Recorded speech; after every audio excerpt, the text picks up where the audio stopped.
បងពីត្បូងនឹងគ្រាដំបងបានជួបនឹងថ្លៃចលបងពីត្បូងនឹងគ្រាដំបងបានជួបនឹងថ្លៃអូនសែនចំបែកក្រៃចិត្តនឹងប្រស្ងួនដោយផាស័យត្រាច់ក្នុងរាត្រីបានតនដំណឹងចលបងពីជើងបងអាយឲ្យបងអូននឹងប្រឡឹងចលបងពីជើងបងអាយឲ្យបងអូននឹងប្រឡឹងលឺសរឯកណ្ដឹងប្រាប់ថារបងមកពេលនឹងអូននៅទន្ទឹងត្រពេលវេលា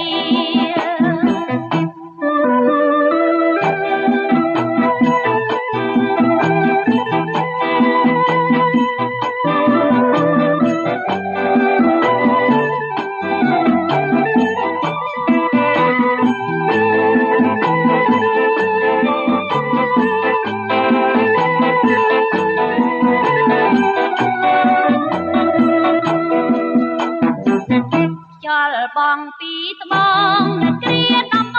ងបានជួបនឹងថ្លៃចលបងពីត្បូងនឹងគ្រាដំបងបានជួបនឹងថ្លៃអូនសែនចំបែកក្រៃចិត្តនឹងប្រស្ងួនដោយបាស័យត្រាច់ក្នុងរាត្រីបាត់កូនដំណឹងចលបងពីជើងបងអាយឲ្យបងអូននឹងប្រឡឹងចលបងពីជើងបងអាយឲ្យបងអូននឹងប្រឡឹងលឺសរឯកណ្ដឹងប្រាប់ថារបងមកពេលនឹងអូននៅទន្ទឹងត្រពេលវេលា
បាន